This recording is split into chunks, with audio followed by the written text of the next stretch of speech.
Good morning, good afternoon, and good evening, everyone. Welcome again to another one of our seniors workouts from home. Today's session is going to be a balanced session, and by that I mean both that we're going to be working balance exercises and we're going to be working in a balanced fashion to make sure that we work your whole body today. Let's get started with a warm-up.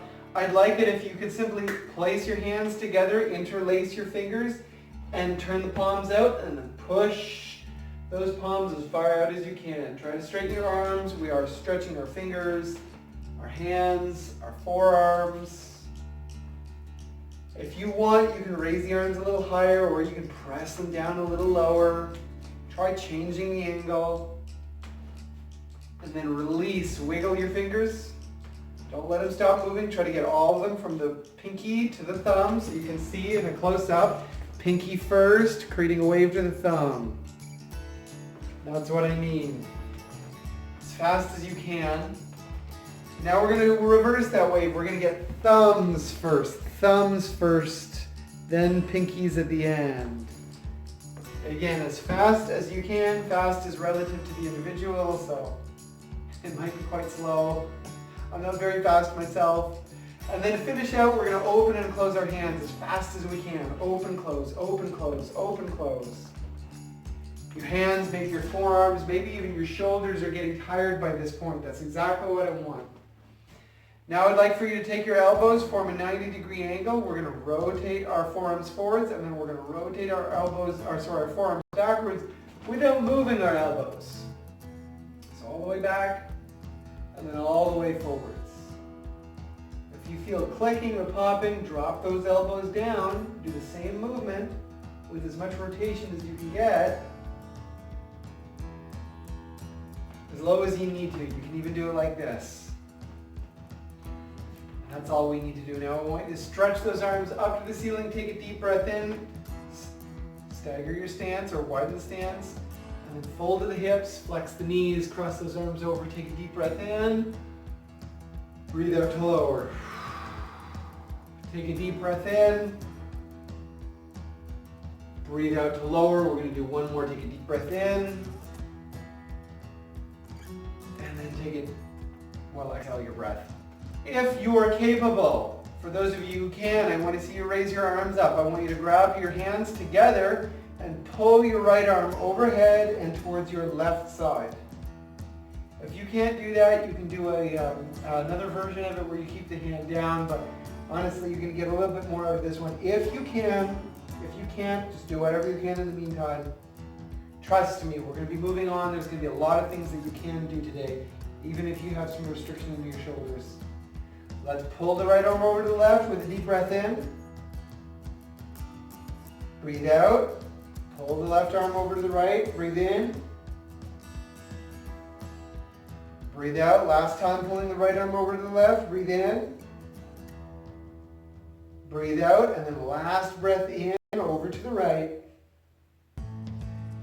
Breathe out. You can relax those arms now. Shoulders are done.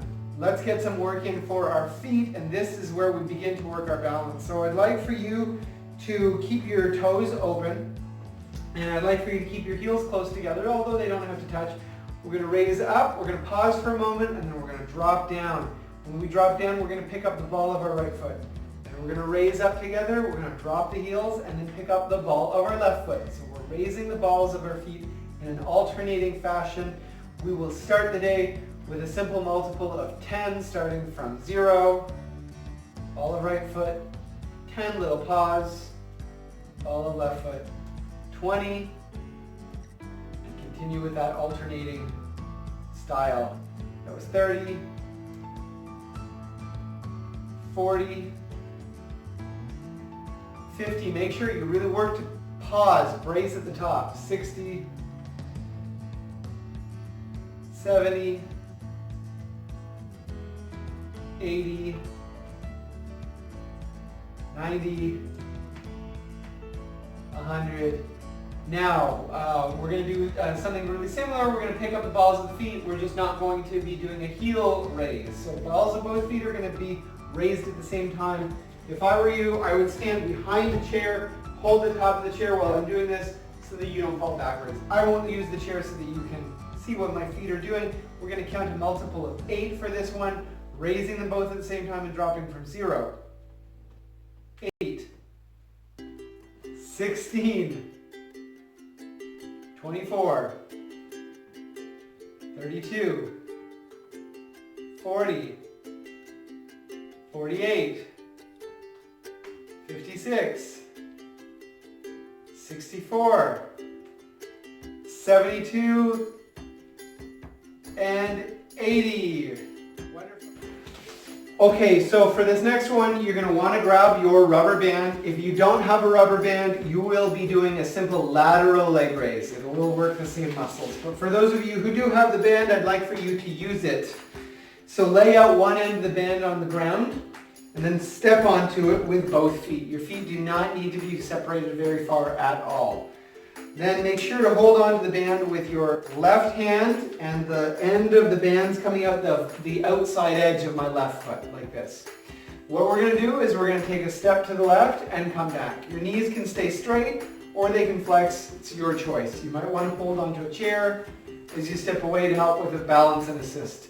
If that actual transfer of weight from one foot to the next is difficult for you, stay where you are, hold onto the chair, and just raise the leg up as high as you can.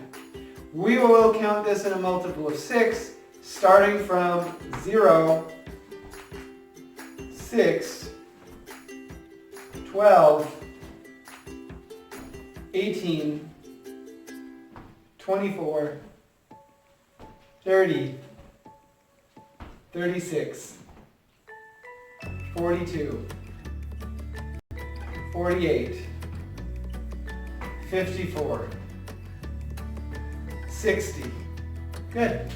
Now we're going to count that backwards, but utilize the other foot as the leading side. So step on the band with both feet, but make sure the band is coming out the outside of your right foot and that you're holding onto that band with your right hand. Maybe grab the chair with your left hand. We'll count back from 60. 40,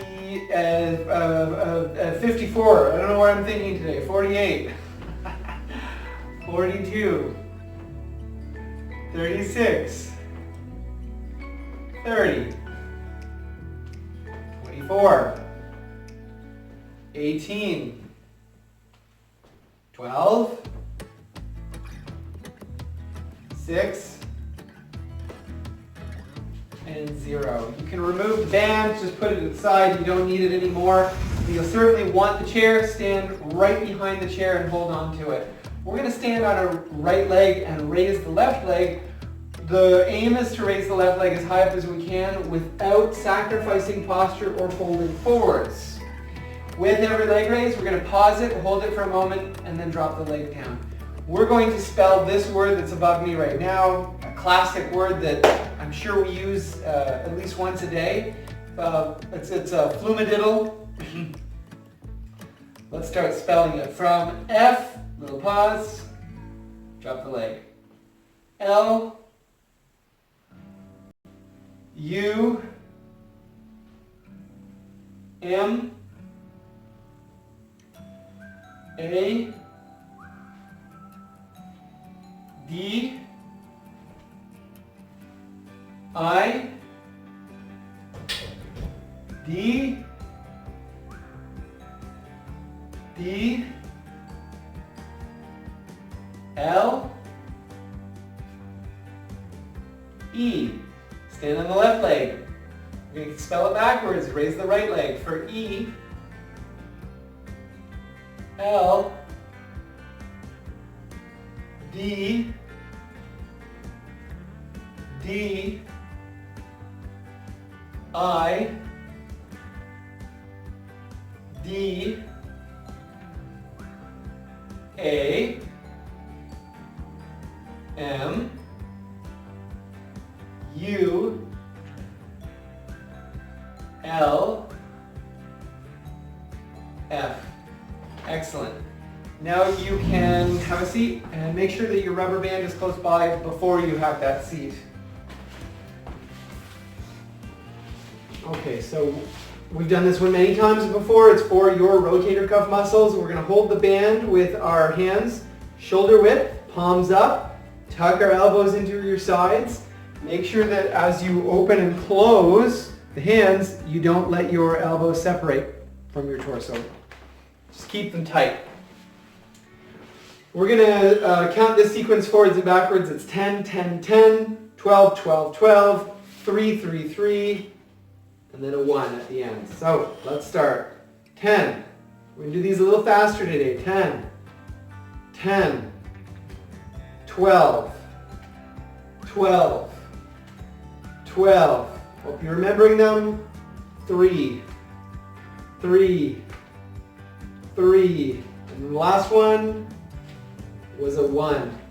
We are going to now turn the palms down, keep the hands the same distance, tuck the elbows in, and count it backwards, starting at 1. 3, 3, 3. Do you remember it? It's 12, 12, 12 in the last sequence. Yeah, it's 10, 10, and 10. Okay, you know what? You might not like me for this, but I'm going to ask you to stand up again. Keep a hold of that band. I'd like for you to stand on I'd like for you to stand on the band with at least one foot. I'm standing on it with my right foot. I'm going to tuck my elbows into my sides. I'm going to hold a nice posture, make sure my shoulders are back, and I'm going to do some biceps curls. Actually, because my palms face each other, technically it's called a hammer curl.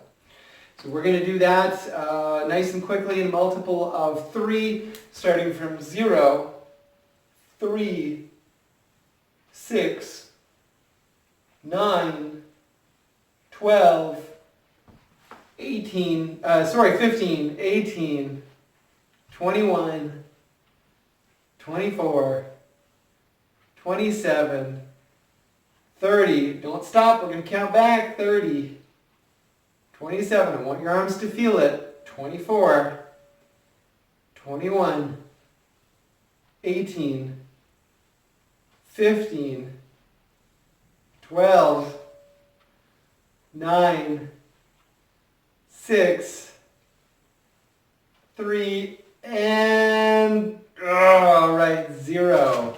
Excellent. We're going to do one more exercise for the day before we finish with some coordination exercises with the ball. And this last exercise is either going to be a squat down or sit down and stand up, or if the chair that you have is too low for you and that's too difficult, go up to a wall. Make sure your feet are about a foot away from the wall, a half foot to a foot away from the wall. You can hold on to a chair and use that for balance. We're going to push our hips back until they rest against the wall. It's a great safety, and then press back up. Let's do a multiple of 12, starting from 0. Try to press evenly from both legs. 12, 24. Make sure also to keep your knees well separated. 36. This is one, it's really, really common exercise to see, what was that, 36, 48, I'll tell you after. 60, otherwise I'm going to mess this one up today, I just know it. 72, 84, it's one of those days. 96, 102,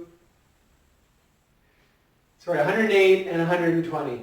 So this is a really common mistake, to see the knees come in when you're squatting. And if you don't see those knees coming in visually, when we get closer to you, if you don't see this happening, you might feel more weight or more pressure on the inside edge of your foot, and that is a red flag. You're hurting your knees. You must work actively to pull the knees out as you're squatting. Of course, I don't want you squatting on the outside edge of the foot either. We're trying to keep you centered, but beware of that little pitfall. If you feel your knees collapsing in, it means you need to pull them out. A nice technique when you're trying this exercise, if you do it alone outside of our group, would be to tie a rubber band around your knees. Force your knees, your glutes to work by stretching the band, and then do the squats that way. Anyway, I'm getting ahead of myself. Let's count backwards from 120. But it's good for you guys to know who actually have that problem, because a lot of people have that problem. 108. It's more common than you know. 96. 84. 72. 60. 48. 36. 24. Of course, you can always press off with your hands as well. 12. And 0. So all you will need to finish off today's session is a bouncy ball. And what we're going to do is bounce. Well, we're going to try our best to bounce with only one hand at a time. If you still need to use both hands, by all means, use it with both hands. This is one of the peripheral sight training days, so I'd like for you to pick a spot on the floor in the, maybe 4, 5, 6 feet away. Look at that spot, but make sure that you can actually track the ball with your peripheral sight, so it's always within your line of sight. Stagger your feet so that your left foot's in front and your right foot's behind. Slightly flex the knees, slightly flex the hips. We're going to make this nice and simple, counting a multiple of 4, starting from 0, 4, 8, don't look directly at the ball, 12, 16, 20, 24, 28, 32, 36, 40. Now switch that stance so your right foot's in front. Doesn't have to be far in front, by the way. We never have to make these large steps. Left foot's behind, flexing the knees and the hips. Bouncing with the left hand, counting back from 40. Don't look directly at the ball.